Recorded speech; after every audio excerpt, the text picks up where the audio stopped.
Kim Yong Chol refused to show up to a scheduled meeting in New York. As I arrived in South Korea for a short visit this week, I learned that North Korean leader Kim Jong Un's point man on negotiations with the United States, Kim Yong Chol, had decided not to go to New York, where he would have met U.S. Secretary of State Mike Pompeo. That wasn't entirely surprising given the trajectory of the U.S. North Korea diplomatic process in recent weeks, since Pompeo's early October trip to Pyongyang.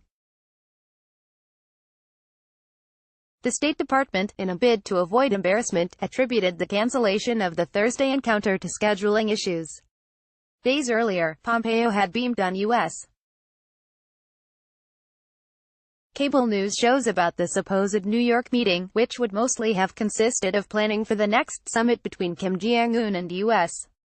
President Donald J. Trump. What does the ghosting tell us?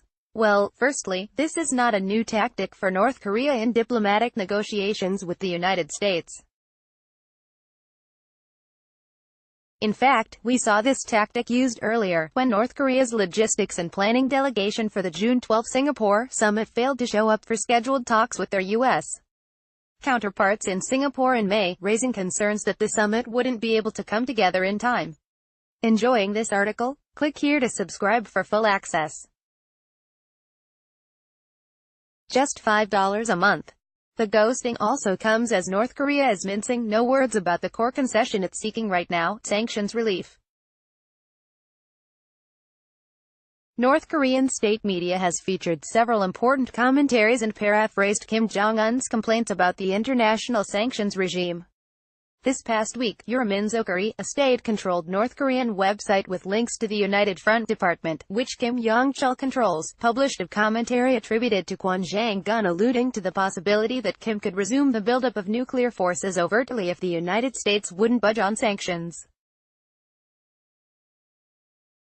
Kim's ghosting also raises the likelihood that the United States and South Korea will come to a decision sooner rather than later to postpone next year's scheduled Key Resolve Full Eagle springtime military exercises.